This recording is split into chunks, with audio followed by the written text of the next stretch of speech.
মানুষ বলে সময় সব ক্ষত মুছে দেয়, কিন্তু কিছু কিছু স্মৃতি সময়ের সাথে মুছে যায় না, বরং প্রতিদিন নতুন করে রক্তক্ষরণ ঘটায়।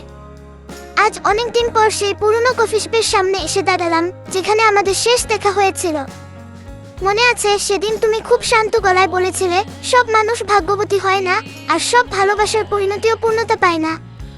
আমি সেদিন তোমার চোখের দিকে তাকাতে পারিনি। খুব অদ্ভুত না, যে মানুষটার সাথে সারা জীবন একসাথে কাটানোর স্বপ্ন দেখেছি, আজ তার অস্তিত্ব কেবল আমার স্মৃতির পাতায় ধুলো জমা একটা ছবির মতো। তুমি হয়তো এখন অন্য কোথাও, অন্য কারো হাত ধরে নতুন কোনো জীবনের গল্প লিখছ, আর আমি আজও সেই পুরনো বইয়ের ভাঁজে তোমার রেখে যাওয়া একটা শুকনো গোলাপ ফুল আর একগুচ্ছ অনুশোচনা নিয়ে বেঁচে আছি। জানালার কাচের ওপাশে ঝাপসা হয়ে আসা বৃষ্টির শহরটা আজ কেন জানি খুব অচেনা লাগছে। হাতে এক কাপ ঠান্ডা কফি, আর পাশে খোলা পড়ে আছে একটা পুরনো ডায়েরি। এই ডায়েরির প্রতিটি পাতায় তোমার নাম লেখা। মানুষ বলে জীবন অনেকটা নদীর স্রোতের মতো সবসময় বয়ে চলে, কিন্তু আমার জীবনটা যেন কোথাও এসে থমকে দাঁড়িয়েছে, ঠিক সেই জায়গাটাতে যেখানে তুমি শেষবার আমাকে বলেছিলে ভালো থেকো। মনে পড়ে সেই বিকেলগুলোর কথা, যখন আকাশটা সিঁদুর রাঙা হয়ে উঠত। আমরা তখন স্বপ্ন বুনতাম আমাদের একটা ছোট ঘর হবে, অনেক বই থাকবে, আর থাকবে এক চিলতে বারান্দা যেখানে বসে আমরা একসাথে চা খাব। তখন কি জানতাম সেই স্বপ্নগুলো বালুকা বালির মতো মুহূর্তেই ধুয়ে যাবে। আজ এই শহরের প্রতিটি মোড়ে, প্রতিটি কফি শপে আমি তোমাকে খুঁজি। মানুষ বলে সময় সব ক্ষত মুছে দেয়।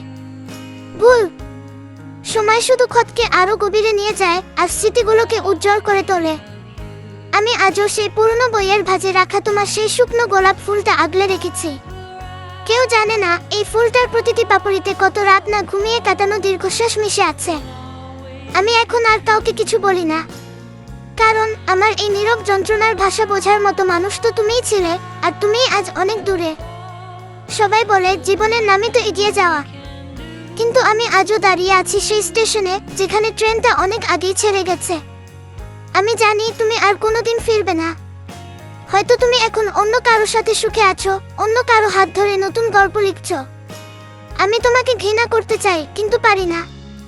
আমি তোমাকে ভুলে যেতে চাই, কিন্তু আমার প্রতিটি নিঃশ্বাস তোমার নাম জপে। এই শহরটা আমার জন্য এখন একটা বিশাল জেলখানা, যার প্রতিটি দেয়ালে তোমার ছায়া। হয়তো এটাই ভালোবাসা, যা কোনোদিন পূর্ণতা পায় না, কেবল বেঁচে থাকে এক বুক না বলা গল্প আর দীর্ঘশ্বাস হয়ে। ভালো থেকো তুমি যেখানেই থাকো।